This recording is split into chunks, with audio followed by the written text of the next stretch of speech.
సంతకం పెట్టమంటే పెట్టొద్దండి. మీ మోటార్లకి మీటర్లు బిగిస్తే పగలు కొట్టండి.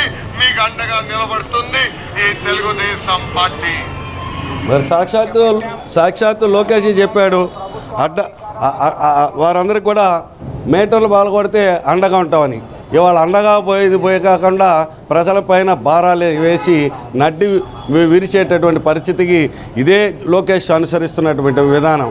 అడుగుతున్నాం, స్మార్ట్ మీటర్లు బిగించేటటువంటి దగ్గర పగల కొట్టే దగ్గర నువ్వు ఎక్కడున్నావని. ఒకవేళ ప్రజల ఆగ్రహ ఆవేశాలు చూపించి వారు స్మార్ట్ మీటర్లు పగల కొడితే వారి మీద కేసులు పెడతా ఉన్నది ఈ ప్రభుత్వం.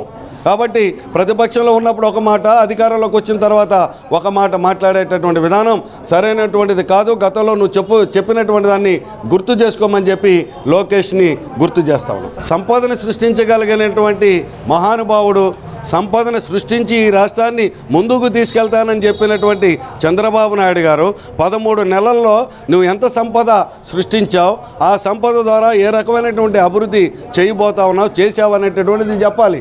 ఎన్నికల ముందు ఆయన చెప్పాడు కదా, గత ప్రభుత్వంలో చేయలేదు కాబట్టి సంపదను నేను సృష్టిస్తానని. సృష్టించేటటువంటి సృష్టికర్త నువ్వు ఎక్కడున్నావు ఆలోచించి సంపదను సృష్టించు. ఈ రకమైనటువంటి ప్రకటనలు నువ్వు ఇప్పించడం అనేటటువంటిది సరైనది కాదని చెప్పి మేము అభిప్రాయపడతాం.